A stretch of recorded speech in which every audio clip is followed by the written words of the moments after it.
محمد وعلى آله وصحبه أجمعين. أما بعد، فإن عمر الإنسان أوقاته وأوقاتك عمرك، وعمرك رأس مالك، وأفضل ما ينفقه الإنسان ينفق أوقاته ويصرف أوقاته وفي طلب العلم النافع، العلم الذي يزيدك خشية من الله، يزيدك رغبة فيما عند الله، ورغبة في الدار الآخرة، وزهدا في دار الدنيا. العلم الذي يجعل الدنيا في يدك تعينك على طاعة الله، ولا يجعلها في قلبك تشغلك عن طاعة الله. العلم النافع الذي يرقق القلب، المتصل بسيد الأولين والآخرين محمد، هذا هو العلم النافع. Sesungguhnya Allah Subhanahu wa Ta'ala memberikan kepada kita modal di dalam kehidupan dunia ini, yaitu umur. Umur yang berisi waktu-waktu itu adalah modal kita yang utama selama kita hidup di atas dunia. Kita isi umur kita itu dengan segala hal, tetapi yang paling utama, yang paling baik, kita isi umur kita dengan cara menuntut ilmu, belajar ilmu agama dengan sebaik-baiknya.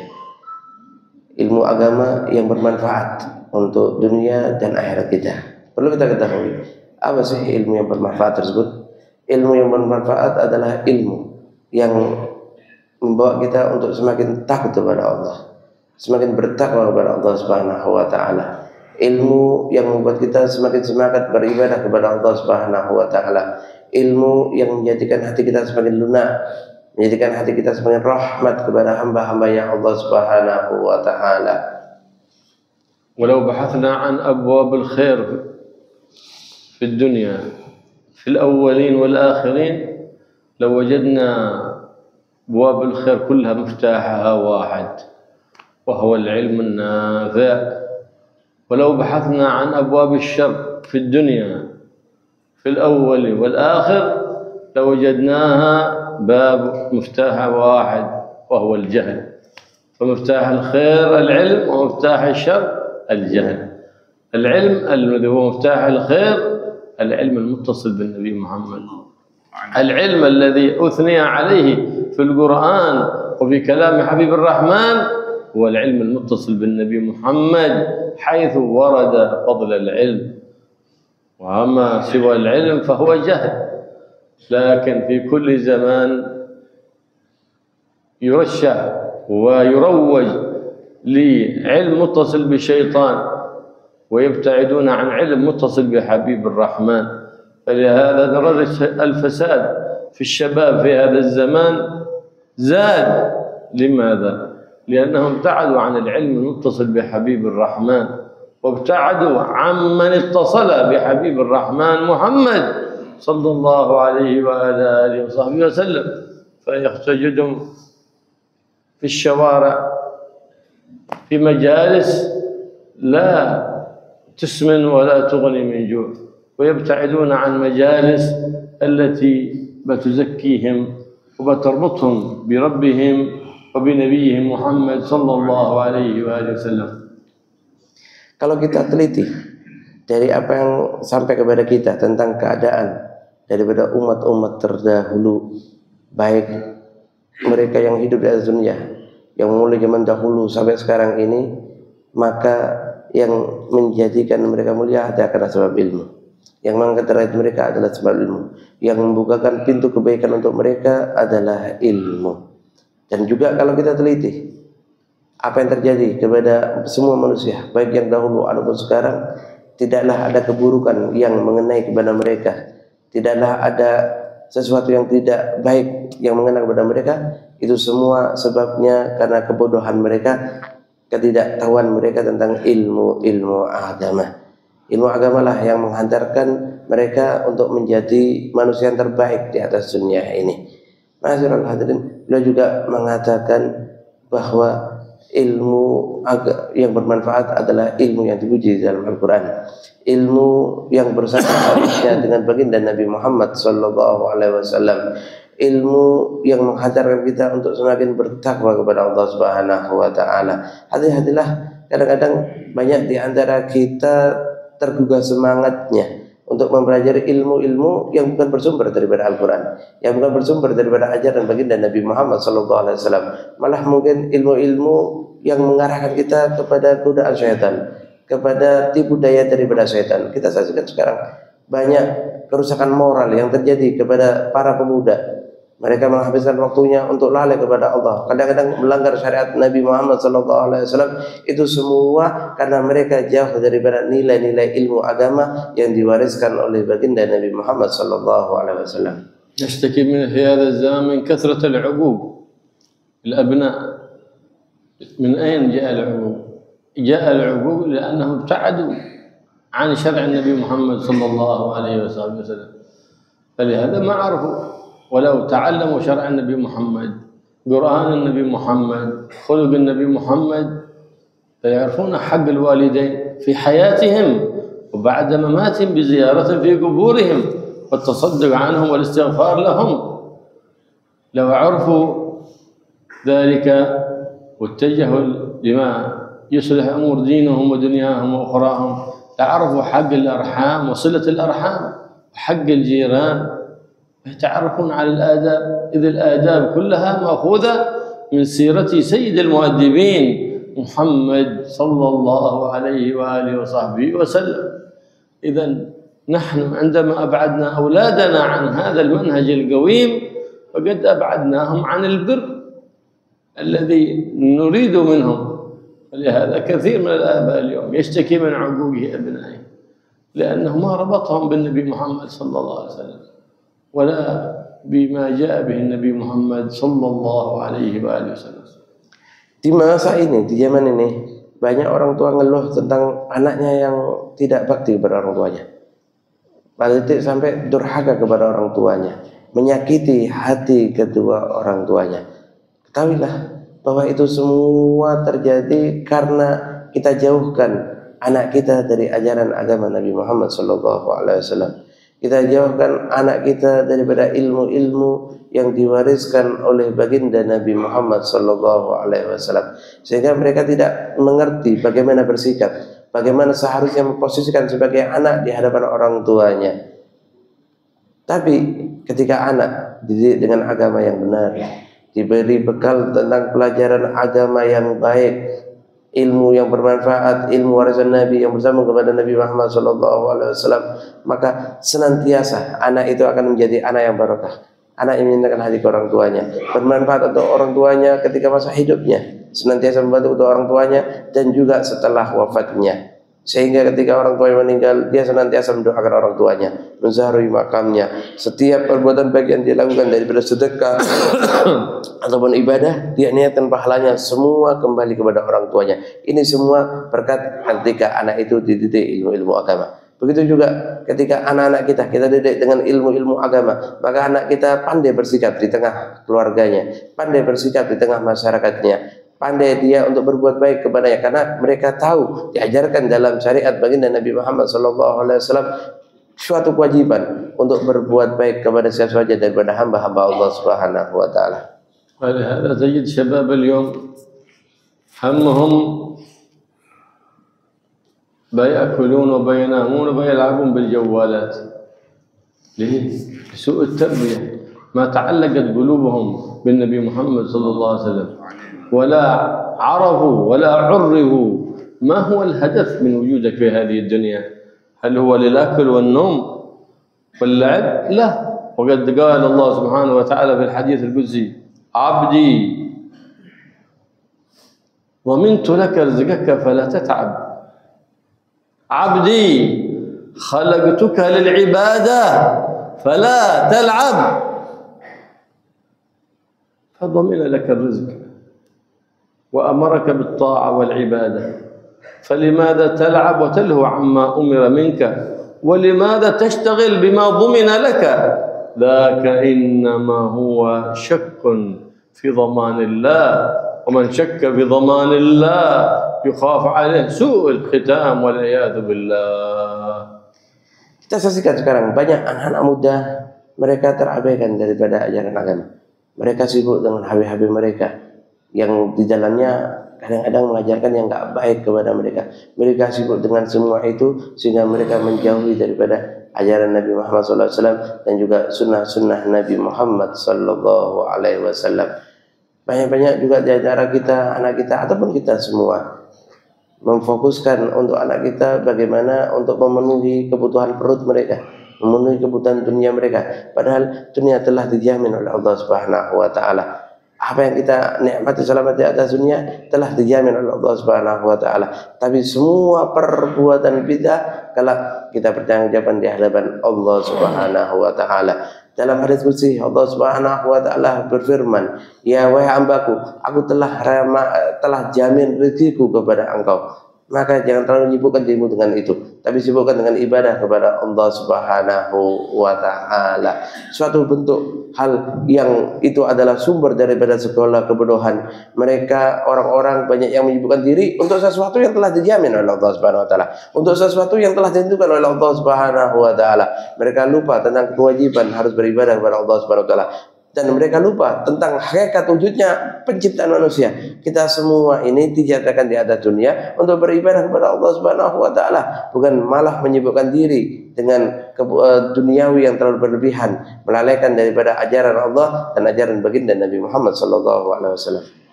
كثير من يشتكي من قلة الرزق، كثير من يشتكي من الفاقة، وهو إذا أصبح الصباح لم يصبح على طاعة الله، أصبح ربما أخر الصلاة عن وقتها،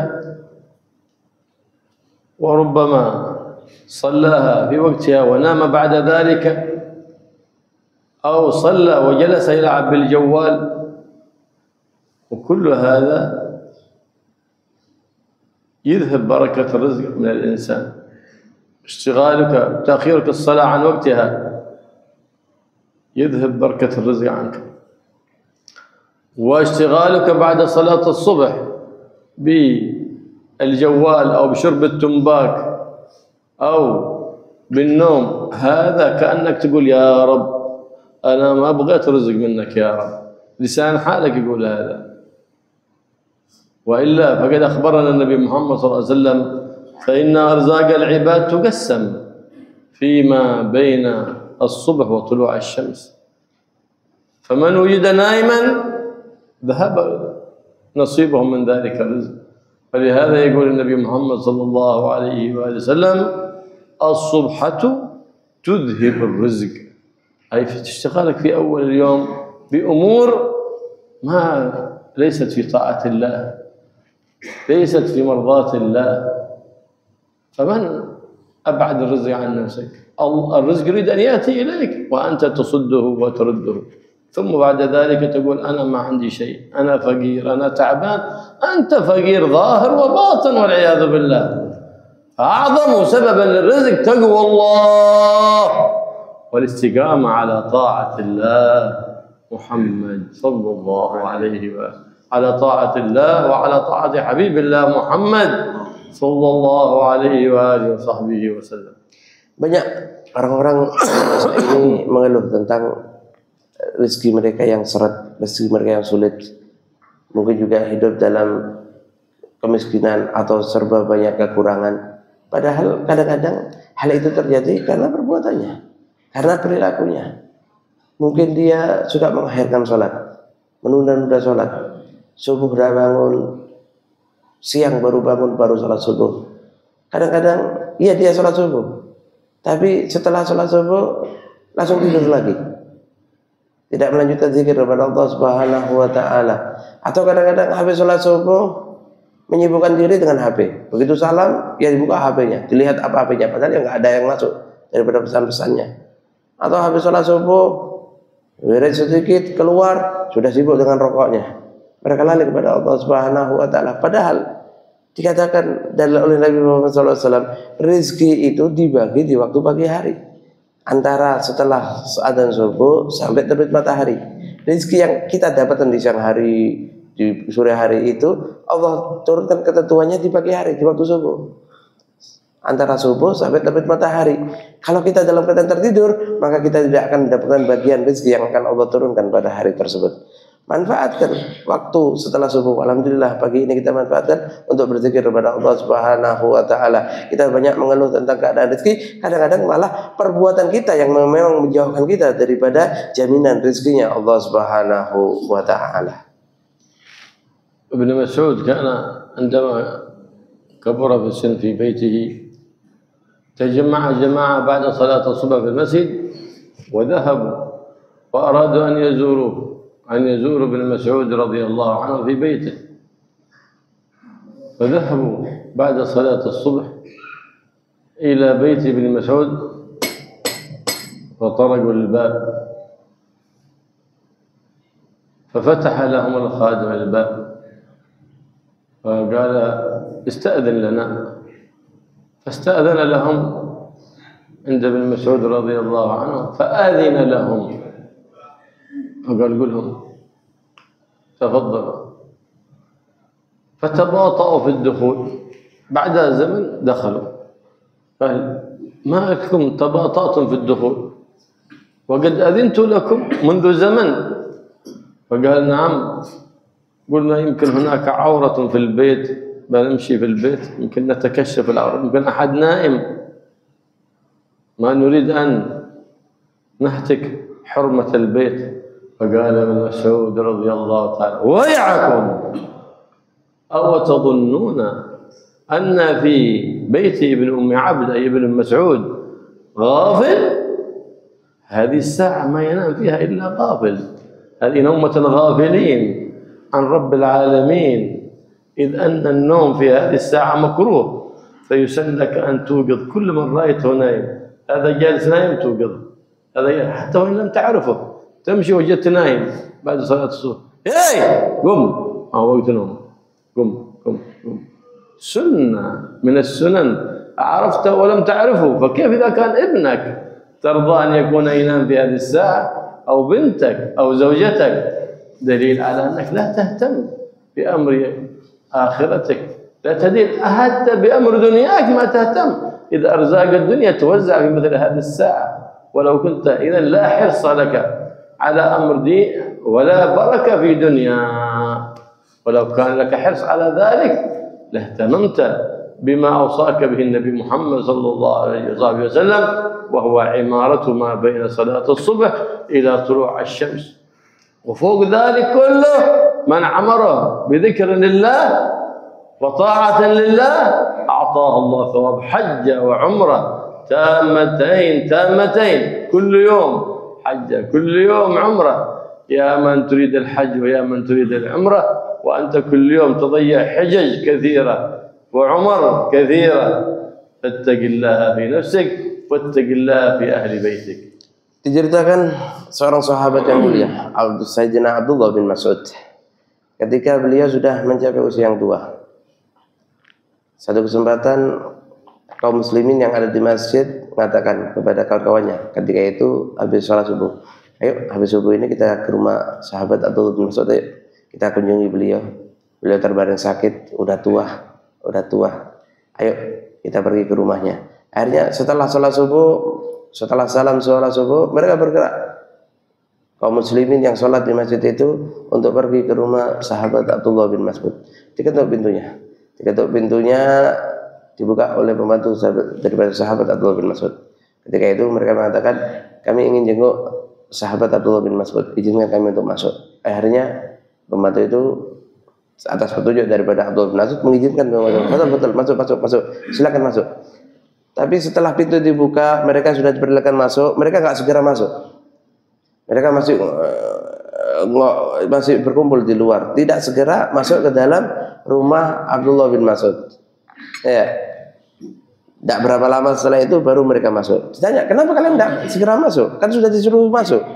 Kenapa tidak mau masuk ke dalam rumah ini? Kok ditunda-tunda masuknya? Kata mereka, kami kan baru datang, biar dipersiapkan dulu, takut di dalam itu mungkin ada yang tidur, takut ada yang terbuka auratnya, biar ada persiapan lah.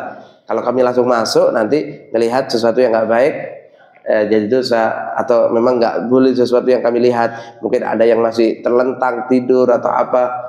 Abdul bin Mas'ud mengatakan ketika itu, kalau bisa kalian punya pikiran seperti itu, nggak mungkin di rumahku ada orang yang lupa dari Allah di waktu ini.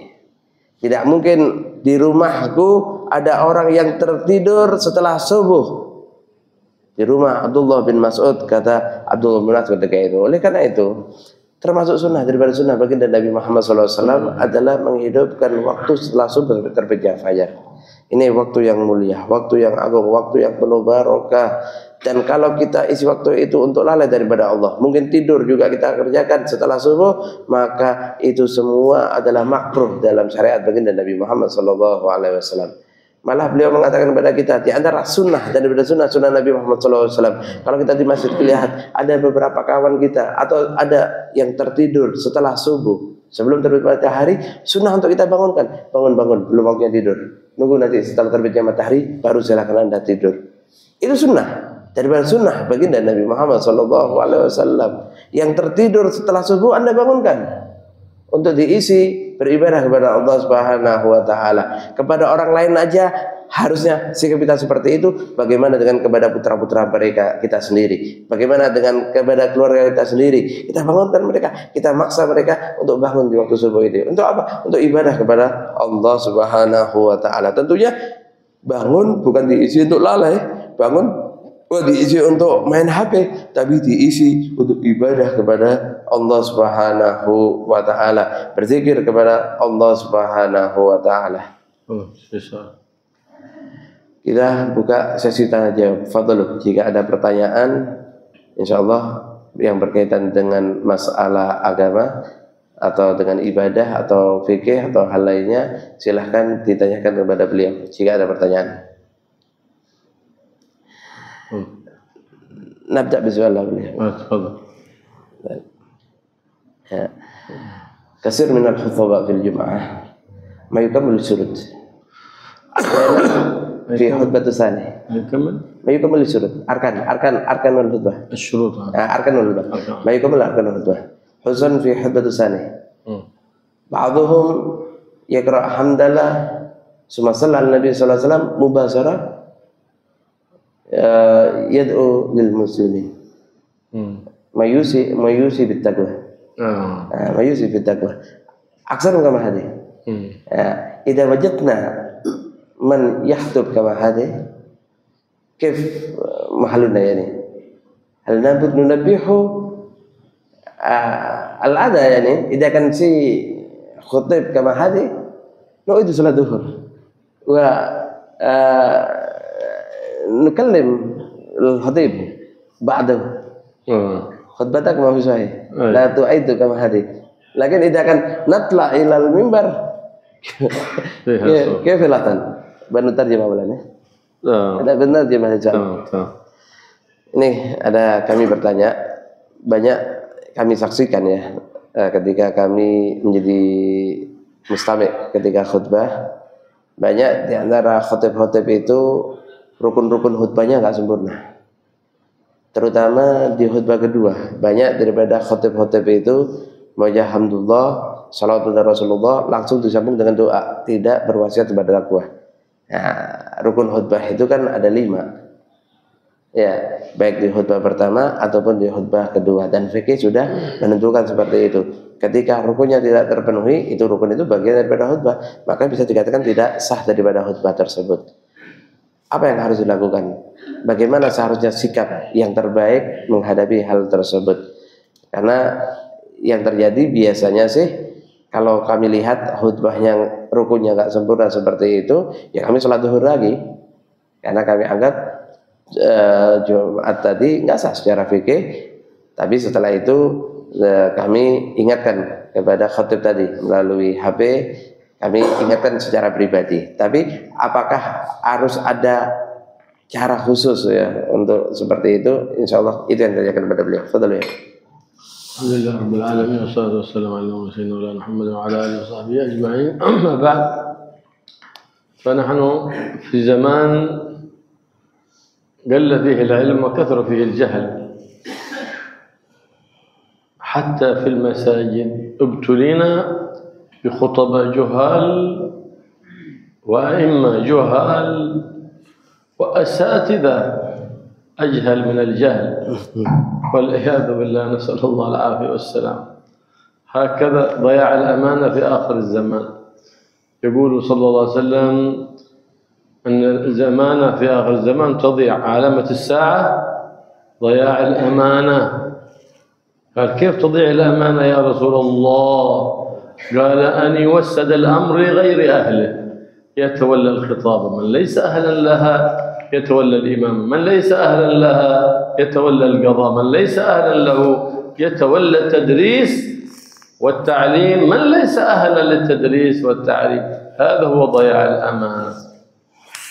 فإذا عرفت ذلك فاعلم أنه من قبل وظيفة ليس هو لها أهل يأثم، ويأثم من ولاه يأثم.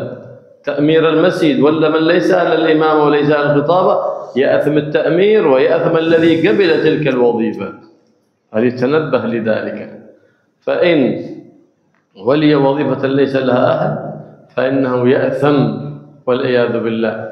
فإذا رأينا من يسيء في الصلاة أو من يسيء في الخطبة بأن لم يأتي بأركان الخطبة تامة على وفق سنة النبي محمد صلى الله عليه وسلم، فيجب علينا تنبيهه في الحال، وليس نقوم نصلي الظهر. لا، ليه؟ لأنه بيترتب على ذلك فساد صلاة المسجد كلها، ما بتصح صلاته كل المسجد.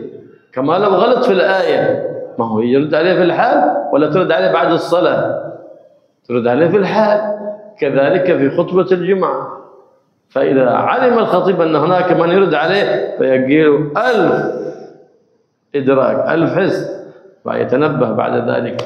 لما عرف أنه ما حب يرد عليه، عرف أن تحته بهايم، ما حد بيرد عليه من البهايم، فلهذا صار يغلط ولا يبالي فيتولى من يسأل. لكن لو عرف أنه في من بيرد عليه، ما بيروح بيراجع الخطبة قبل بأسبوع أولا، بيتحفظها قبل أسبوع، ثم بيأتي بيخطب. لكن يغلطون ولا حد يرد عليهم، فألفوا ذلك الناس فصار يستحي. لا، الحياء المذموم هو الذي يمنعك من إصلاح أمر أو نهي عن منكر أو أمر بالمعروف. هذا حياء مذموم. الحياء زين كله، لكن يمنعك عن السؤال عن أمر دينك، هذا حياء مذموم. هذا الحياء المذموم. وإلا الحياء كله زين إلا حياء واحد، يمنعك عن أمر بالمعروف أو نهي عن منكر، أو يمنعك عن قيام بمحمود، أو يوقعك في مذموم. هذا الحياء المذموم. Ya, memang keadaan zaman ini, kata beliau, mengingatkan kepada kita, banyak yang tidak tepat posisinya, bukan ahlinya menduduki daripada posisi tersebut, bukan orang yang mengerti tapi dipaksa untuk menempati posisi tersebut, baik memimpin majelis atau menjadi khatib atau menjadi imam. Ya, padahal seharusnya orang yang mengerti bahwa dirinya tidak pantas untuk menjadi tersebut, yang memaksakan diri. Ya, sesuai dengan kemampuannya, sesuai dengan keadaannya. Tapi kalau dipaksakan, kalau saya diminta, saya maju, saya khutbah, padahal dia tidak mengerti, dia tidak mengerti tentang daripada ajaran atau aturan daripada syariat yang berkaitan dengan ibadah yang akan dilaksanakan tersebut, maka dia adalah seorang yang zalim. Dia berdosa kepada Allah Subhanahu wa taala. Siapa yang menempatkan dia di posisi itu, yang terlibat dalam penempatan dia di posisi tersebut, juga ikut berdosa kepada Allah Subhanahu wa taala. Tempatkan posisi sesuai dengan kemampuannya. Ketika dia memiliki kemampuan, silahkan. Ketika dia memiliki pengetahuan, silahkan. Sehingga tidak akan ada salah dalam pelaksanaannya. Kalaupun terjadi seperti yang kami tanyakan tadi, ketika khutbah ada khatib yang kurang daripada rukunnya, tidak sempurna daripada rukunnya, kata beliau, ya wajib diingatkan segera. Syariat sendiri dalam fikih diajarkan, kalau imamnya bacaan Qur'annya keliru, makmum di belakangnya wajib mengingatkan, jangan dibiarkan. Karena itu bagian daripada Al-Quran. wajib diingatkan, makmum wajib diingatkan. Begitu juga ketika khutbah, tahu khutbahnya nggak sempurna, ada yang kurang rukunnya, wajib segera diingatkan. Insya Allah dengan cara diingatkan tadi, khutbah tadi akan jadi pelajaran baginya, sehingga dia ingat terus, dia tidak akan mengulangi daripada kesalahannya. Tapi kalau kita biarkan, tidak kita ingatkan di waktu itu, mungkin kesalahan itu akan dia ulangi di tempat lainnya. Kesalahan itu akan dia lakukan lagi, tidak sempurna daripada rukun-rukunnya. Jadi apa yang kami praktekkan ya, cara kami sholat zuhur lagi itu nggak benar. Kenapa? Dengan seperti itu maka nggak sah seluruh sholat Jumat yang ada di situ. Kenapa? Khutbahnya tidak sempurna. Seharusnya ada yang mengingatkan maju. Ya, kami ingat dulu ada salah satu guru kami ketika itu di masjid besar waktu itu, ketika tidak sempurna daripada rukunnya, begitu turun khutbahnya beliau maju ke depan. Langsung beliau mengatakan, mohon maaf, khutbahnya harus kita ulang. Beliau ulangi dengan cara yang paling singkat, tidak panjang. Yang penting ruku-rukunya dapat, setelah itu baru dilaksanakan sholat Jumat. Seharusnya seperti itu yang dilaksanakan. Ya, poinnya yang benar gini, carilah yang betul-betul mempunyai kapasitas untuk khutbah, mengerti tentang aturan khutbah, rukun-rukunnya khutbah. Rukun khutbah itu ada 5, sudah jadi dalam fikih. Ya, sehingga ketika kurang maka tidak akan sah daripada khutbahnya tadi. Ada lagi pertanyaan? Yes.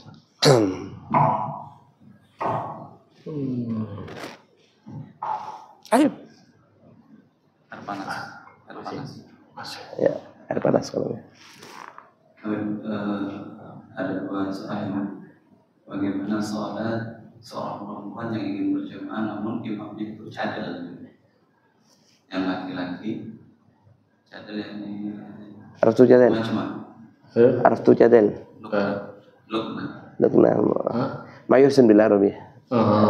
Fi lukna, ayo. Nah, terus yang kedua, beberapa yang imam ini ketika salam dalam sholat terakhir itu Assalamualaikum, bukan Assalamualaikum. Ada tasnya. Ini sangat benar. Baik. Nah. اللحن في الصلاة من لم يحسن إذا كان أميا بأن لا يحسن حرفا من حروف الفاتحة صلاته الخلف باطلة. كل من صلى خلفه صلاته باطلة. كان يقول الإمام يقول غير المغضوب عليهم ولا الضالين الحمد لله رب العالمين صراط الذين أنعمت عليهم. هذا يلحن في الفاتحة، أي لا يحسن حرفا الفاتحة، سواء كان كما يفعل بعض الناس يظنون ذلك من التطور والمغضوب عليه يظنونه، أو خلقة كان يكون مولد ما يسمون الحمد لله والحمد لله رب العالمين الحمد لحن هذا، فهذا ما يصلح أن يكون إمام. إذا تعلم ما في فائدة، صلاته صحيحة، يتعلم وصلاته صحيحة إذا ما أمكنه التعلم يأتي بقدر استطاعته، لكن لا يصلح أن يكون إمام وإن كان ما قدر أن يصلح نفسه. فمن صلى خلفه صلاته باطلة، كل من صلى خلفه صلاته باطلة. فيأثم من عينه إمام ويأثم من قدمه إمام للناس.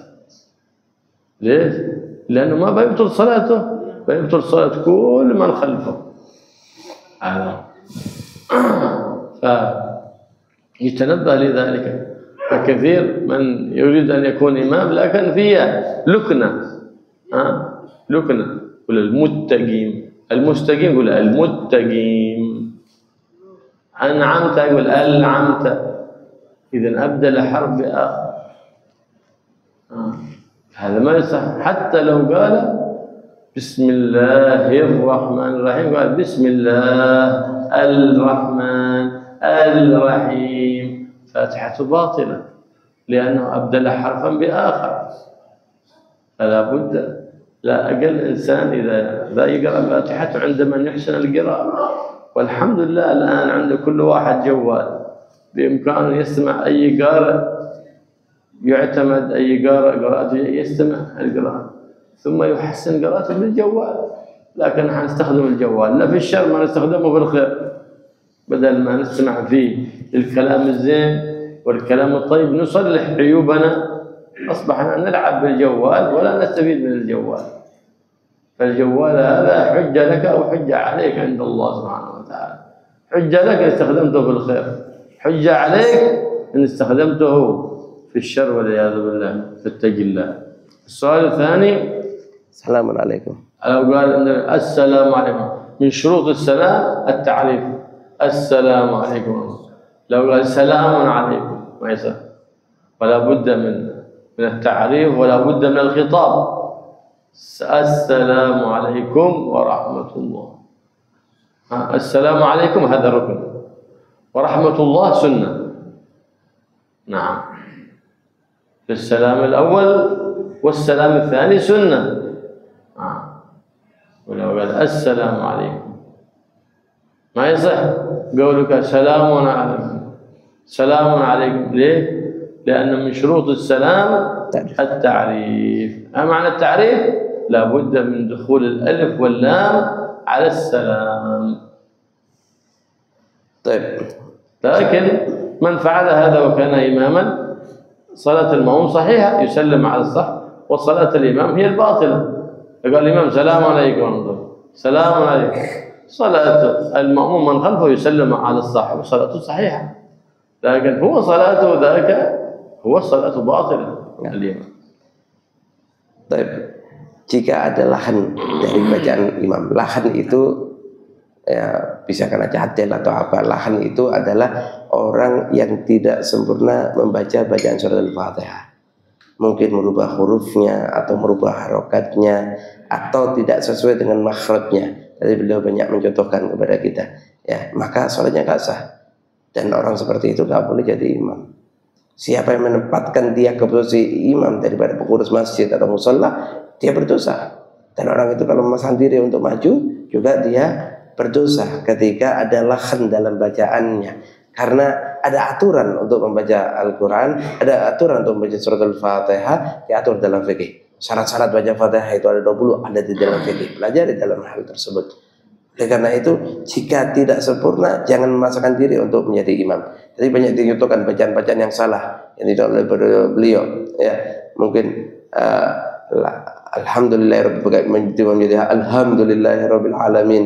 Kadang juga Bismillahirrahmanirrahim. Bacaan Fatihah seperti itu nggak sah. Kalau sudah sah, nanti sholatnya nggak sah jadinya. Oleh karena itu, orang yang tidak sempurna bacaannya, belajar.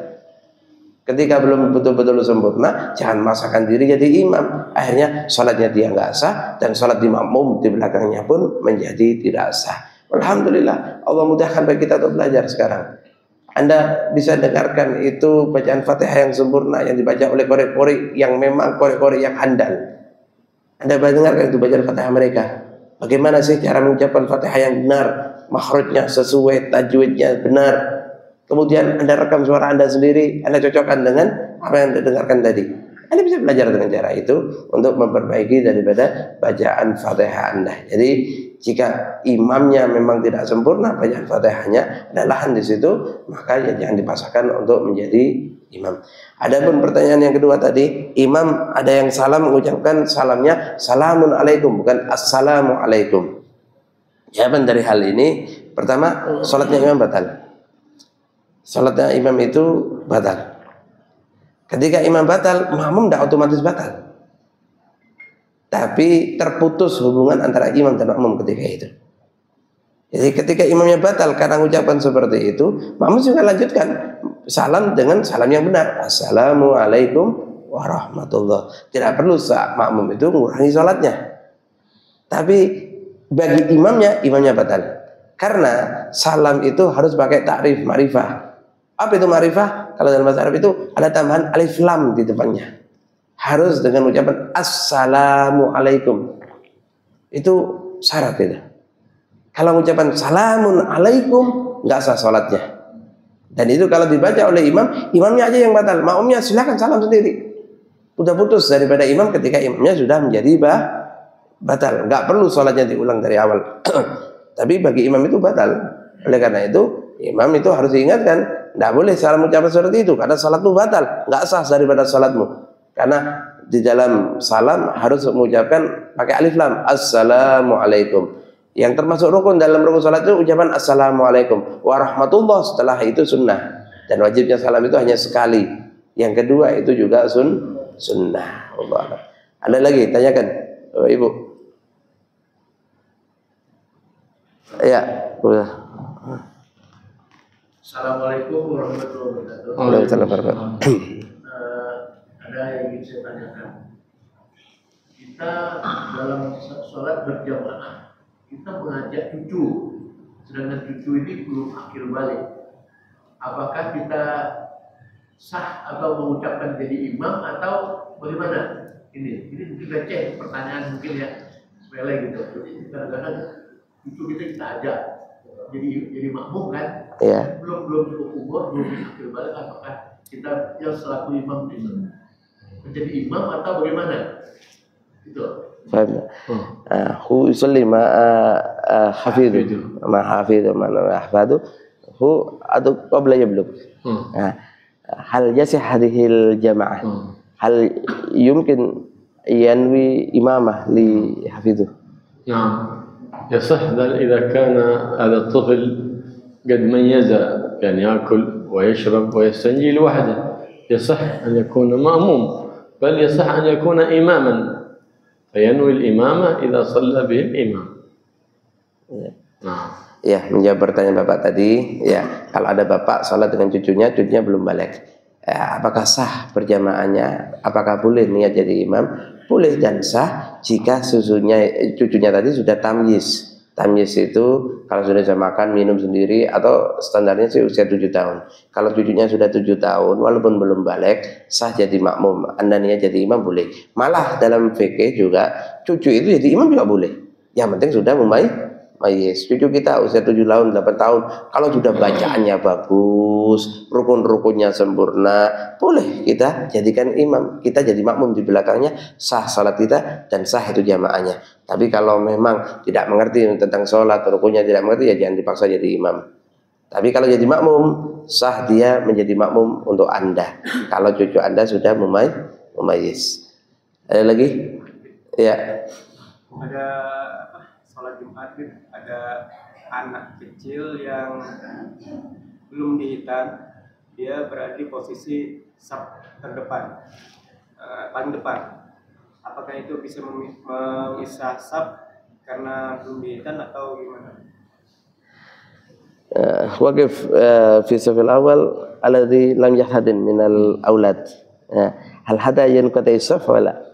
نعم الذي لم يختتن ما ينبغي أن يدخل المسجد أصلا ما هو أنه يكون في الصف لا ينبغي دخوله المسجد أصلا كالطفل الذي في حفاظته نجاسة لا يجوز دخوله المسجد لأن دخول النجاسة المسجد حرام وإن كان أمن التلويث دخول النجاسة حرام حتى ولو في قصعة مغلقة كذلك فإن الذي لم يختتن فتحت غلفته حتى إذا اختتن وتطهر جيء به إلى المسجد وواظب على الصلاة وحضور المجالس المسجد.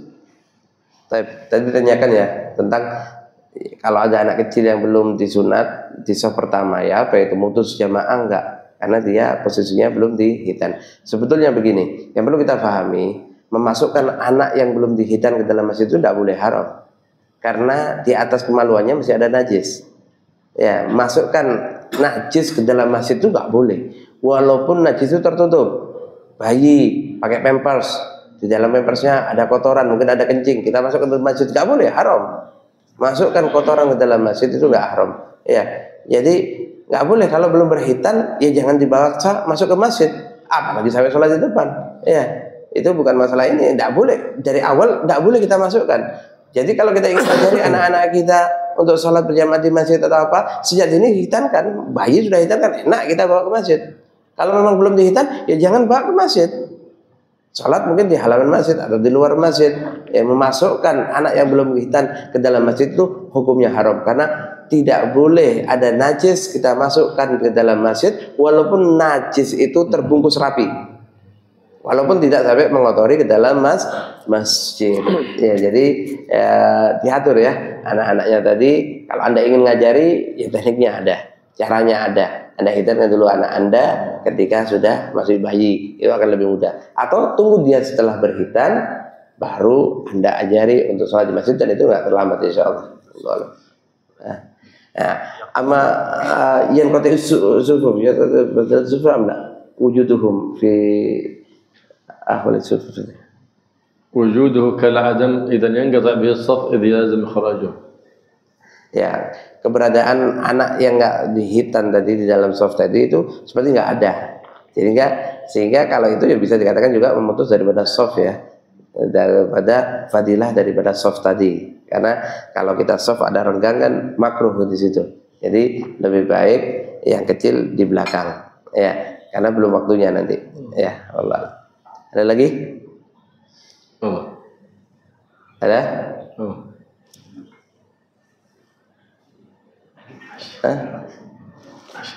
خلاص saat tadi kita nanti kan. Ada lagi pertanyaan? Ada Bapak Ibu, Ibu-ibu? Bu. Iya, silakan. Masalah najis tadi dikatakan terbungkus. Kan yang belum sunat itu kan terbungkus. Nah ini apa bedanya sama kita punya kotoran yang masih terbungkus di dalam badan kita? Nah, ini diperjelaskan. Ya. Mau diperjelaskan ini. Walau najasa mugallaq ya. كيف بالنجاسة التي في جسدنا؟ النجاسة التي في باطن الإنسان لا يحكم بها إلا إذا بردت إلى الخارج. لا تقول أنا حامل نجاسة، لا نحكم بالتنجس إلا إذا برز إلى الخارج. فلهذا كل إنسان يحمل عادة في بطنه، لكن ما يحكم بالنجاسة إلا إذا برز من القبل أو من الدبر أو من الفم أو غير ذلك. إذا برز إلى الخارج نحكم بالنجاسة، ما دام في الداخل لا يحكم بنجاسته. Sesuatu yang ada dalam tubuh kita itu tidak dihukumi najis sampai keluar dari tubuh kita. Apakah dari jalan depan, jalan belakang, kemaluan depan, kemaluan belakang, atau dari mulut.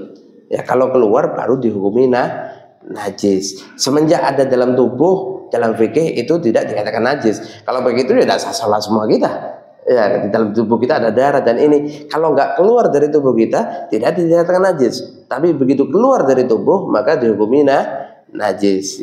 Yang dimasalahkan tadi kulfah atau ujung kemaluan anak laki-laki yang belum sunat itu di bawah kulit kulfah atau ujung kemaluan itu adalah najis yang tidak mungkin bisa dibersihkan kecuali dengan cara dipotong. Begitu juga gambarannya yang paling mudah itu kalau bayi berak pakai pampers ya. Ya, itu keluar najisnya itu mbak najis ke dalam masjid. Tapi kalau di dalam tubuh tidak dihukumi najis karena ada di dalam tubuh kita. Kalau keluar baru dikatakan najis. Ada lagi?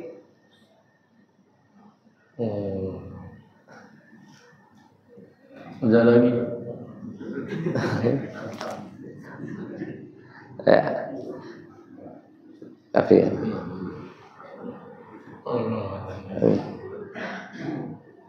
Cukup, silakan. Cukup insyaallah. Insyaallah. Amin. Amin.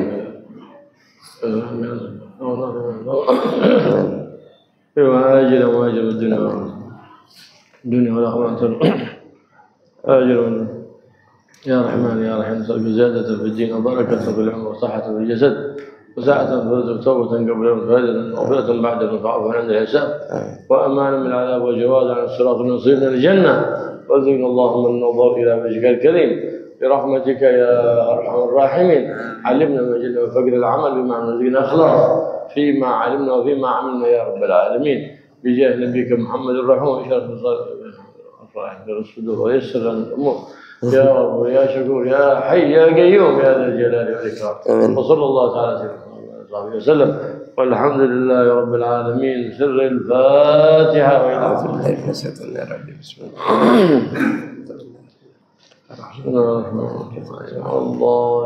الحمد لله رب العالمين.